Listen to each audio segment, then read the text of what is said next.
اللہ رب العزت کا پاک ارشاد ہے کہ وما آتیتم من ربا لیربو فی اموال الناس، تم جو سود دیتے ہو یا سودی لین دین کرتے ہو تاکہ مال بڑھ جائے، فلا یربو عند اللہ، تو یہ مال اللہ کے نزدیک نہیں بڑھتا۔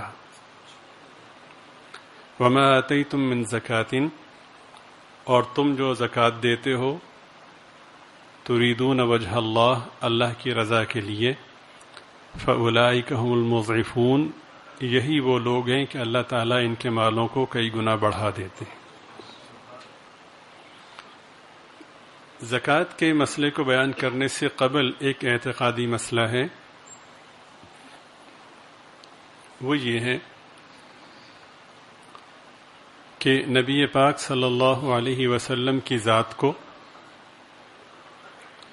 اور آپ کی بات کو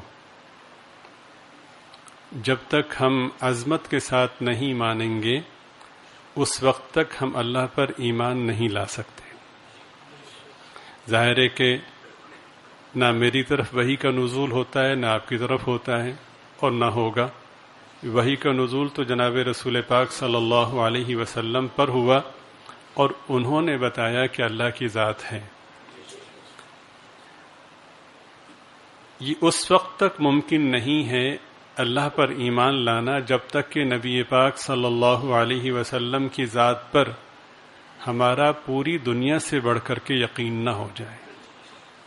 سرکار کی ذات سے پوری دنیا سے بڑھ کر ہمیں محبت نہ ہو، اس وقت تک ہم اللہ کی ذات پر ایمان نہیں لا سکتے۔ سادہ سا کلیہ ہے، دو آدمی ہیں، ایک آپ کے بھروسے کا ہے اور ایک عوام الناس میں سے ہے۔ عوام الناس میں سے کوئی شخص آپ کو کوئی اہم خبر دیتا ہے، آپ توجہ نہیں کرتے، لیکن وہ اہم آدمی آپ کو خبر دیتا ہے تو آپ بغیر دیکھے، بغیر تحقیق کی یقین کر لیتے ہیں۔ اگر سرکار کی عظمت ہوگی تو سرکار کی ہر بات پہ یقین ہوگا، اور سرکار کی باتوں میں سر فہرست بات اللہ تعالیٰ کی وحدانیت ہے، اللہ تعالیٰ کی عظمت ہے۔ اور اگر سرکار کی بات پر عظمت نہیں ہوگی یا عظمت میں کمی ہوگی تو علامتی ایمان اور علامتی اسلام تو ہوگا، لیکن وہ ایمان کے جو قبر میں بچا سکے، آخرت میں کامیابی کا ذریعہ بن سکے، وہ نہیں ہوگا۔ بس یہ ہزار باتوں کی ایک بات ہے۔ سرکار کی ذات پر اور سرکار کی بات پر جب تک فنائیت کے درجے کا ایمان نہیں ہوگا تو پھر بھول جائیے کہ ہمیں ایمان میسر ہے، پھر یوں سمجھے کہ ہم نے ایمان کے نام پر ایک وہم پالا ہوا ہے۔ اللہ تعالیٰ مجھے اور آپ کو اپنے کرم سے کامل ایمان نصیب فرمائے۔ اور ایمان اس کو کہتے ہیں کہ یقین کا جو اعلیٰ درجہ ہے وہ ہمارے دلوں میں پیدا ہو جائے۔ ایمان اس کو کہتے ہیں کہ جس کی بات پر مجھے ایمان لانے کو کہا گیا ہے وہ علم میں مجھ سے زیادہ، عقل میں مجھ سے زیادہ، بصیرت میں مجھ سے زیادہ، وہ ہر خوبی میں، ہر وصف میں مجھ سے کہیں آگے ہے۔ وہ دیکھتا ہے جو میں نہیں دیکھ سکتا۔ جب یہ بات طے ہے تو مجھ سے زیادہ جاننے والا جب مجھے بتائے گا تو میں کبھی بھی اعتراض کی کوشش نہیں کروں گا کہ ایسا کیوں ہے، بلکہ میرا بھروسہ ہوگا کہ یہ سب سے زیادہ جانتے ہیں۔ ایسے ہی ہے، سرکار دو عالم صلی اللہ علیہ وسلم نے فرمایا کہ اولین و آخرین کو جو دیا گیا ہے علم، ان سب سے بڑھ کر مجھے نوازا گیا ہے۔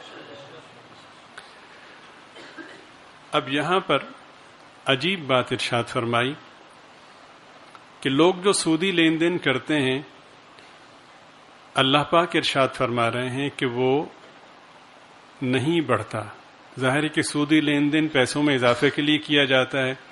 اس کی آسان سی مثال کہ کسی شخص نے کسی کو 1000 روپے دیے ایک مہینے کے لیے، اور ان دونوں کے مابین طے پایا کہ جب یہ 1 مہینے بعد لوٹائیں گے آپ مجھے، تو بجائے 1000 کے 1100 روپے لوٹائیں گے۔ 1000 دیے تھے، 1100 لیے، تو جو اوپر کا 100 روپے ہیں اوپر کے، یہ سود کہلائے گا۔ ایسے ہی ہے۔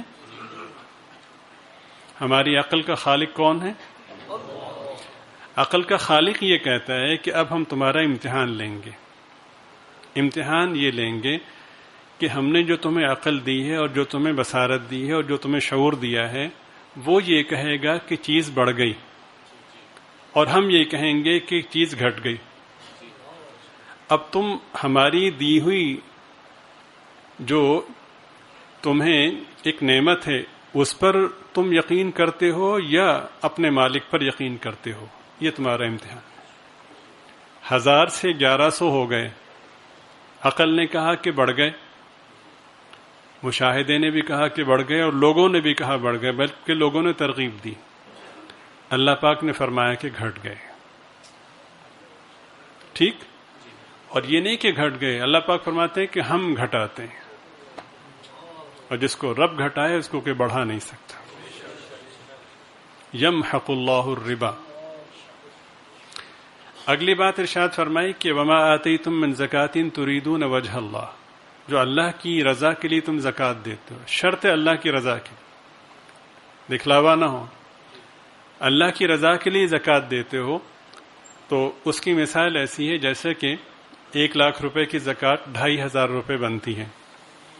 تو 1 لاکھ روپے کی زکات کسی شخص نے دی تو پیچھے کتنے بچے؟ 97,500 روپے. تو عقل کہتی ہے کہ گھٹ گئے، اور مشاہدہ بھی یہی کہتا ہے، لوگ بھی یہی کہتے ہیں، ہمارا خالق و مالک یہ کہتا ہے کہ بڑھ گئے. ایسا نہیں کہ ہم اسے اختیار نہیں کر سکتے، بہت کمزور ہیں. اگر بل گیٹس جو ہے وہ کسی حوالے سے کوئی نقشہ بنا کر کہے کہ فلاں جگہ میں یہاں پہ نیا ادارہ لا رہا ہوں اور وہاں پہ تجارتی سلسلہ بھی ہوگا، تو جو فرنٹ کا حصہ ہے اس میں اسکوائر فٹ کے حوالے سے یہ قیمت ہوگی. ابھی اس نے کچی پینسل سے نقشہ نہیں بنایا، تو دیکھیں ہم بوریاں بھر کے نوٹ لے کر کے پہنچتے ہیں. ایسے ہی ہے. الیکشن آ رہا ہے، جس کو یہ پتا ہو کہ فلاں پارٹی کا ٹکٹ مجھے ملے گا اور میں جیت جاؤں گا، تو اس کے لیے کروڑوں روپے اکٹھا کرنا کوئی مسئلہ نہیں. بس یہ ہے کہ فرق اس بات کا ہے کہ یقین کس پر ہے، اس کا فرق ہے. جس کو یقین ہے کہ میرا نبی جو کہہ رہا ہے وہ حق اور سچ ہے اور اللہ تعالیٰ کا پیغام مجھ تک پہنچا رہا ہے، وہ پھر اس ذات میں فنا ہے. حضرت ابو الدحداء رضی اللہ تعالیٰ کا ایک باغ تھا مدینہ منورہ میں، جس میں کھجور کے 500 درخت تھے. آج سے کچھ سال پہلے مدینہ منورہ میں جب حاضری ہوئی تو ایک ساتھی نے بتایا کہ یہ جو درمیان میں جو پٹی ہے شاہراہ کے درمیان میں، اس پہ جو آرائشی طور پر درخت لگے ہوئے ہیں کھجوروں کے، بہت وہ طویل نہیں تھے، درمیانہ سا قد تھا. تو کہا کہ ایک ایک درخت کی قیمت 1 لاکھ ریال ہے. تو 500 درخت تھے. تو وہی کا نزول ہوا کہ کون ہے جو اللہ تعالیٰ کو قرض حسنہ دے. تو ان تک یہ بات پہنچی تو وہ بارگاہ اقدس میں حاضر ہوئے اور پوچھا کہ حضور یہ آیت نازل ہوئی ہے؟ آپ نے فرمایا بالکل نازل ہوئی ہے. تو عرض کیا کہ حضور ہاتھ بڑھائیے. سرکار اقدس صلی اللہ علیہ وسلم نے اپنا رحمت والا ہاتھ آگے بڑھایا.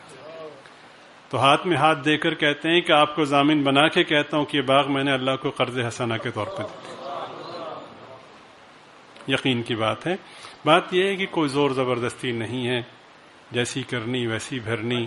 نہ مانے تو کر کے دیکھ، جنت بھی ہے دوزخ بھی ہے، نہ مانے تو مر کے دیکھ. اللہ تعالیٰ مجھے اور آپ کو، ہم سب کو کامل ایمان نصیب فرمائے. اور ایمان تو کہتے ہی اسے ہیں کہ جو عقل سے ماورا مفاہیم ہو ان کو ماننا. اگر عقل کو بنیاد بنا کے مانا تو پھر کیا مانا؟ جی اس کو تو ماننا نہیں کہتے نا، وہ تو پہلے ہی طے شدہ ایک مفہوم ہے. مانا تو پھر کیا؟ ماننا اسی کو کہتے ہیں. ابو جہل نے آ کر کے کہا حضرت صدیق اکبر رضی اللہ تعالی عنہ سے کہ بھئی وہ ایک بات بتاؤ.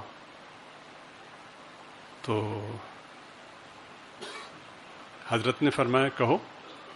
کہ ایک آدمی یہ کہتا ہے کہ رات کے معمولی سے حصے میں میں مکہ مکرمہ سے بیت المقدس گیا اور وہاں سے پہلے آسمان پر گیا، پھر دوسرے آسمان پر، پھر تیسرے پر، پھر چوتھے، پانچویں، چھٹے، ساتویں، پھر میں عرش معلیٰ پہ میری حاضری ہوئی، اور پھر ان آسمانوں میں پیش آنے والے واقعات کا بھی جزوی طور پہ تذکرہ کیا، اور پھر اسی حصے میں میری واپسی بھی ہو گئی۔ بھلا بتاؤ یہ ممکن ہے؟ تو حضرت صدیق اکبر رضی اللہ تعالی عنہ نے صرف اتنا کہا کہ بتاؤ کہ کہنے والا کون؟ تو ابو جہل نے کہا کہ وہی جنہیں تم بڑا مانتے، کہ اگر انہوں نے کہا ہے تو پھر ٹھیک ہے، یہ ایمان ہے۔ بات یہ ہے کہ وقت بڑی تیزی سے گزر رہا ہے اور ہم اپنے انجام کی طرف بڑھ رہے ہیں۔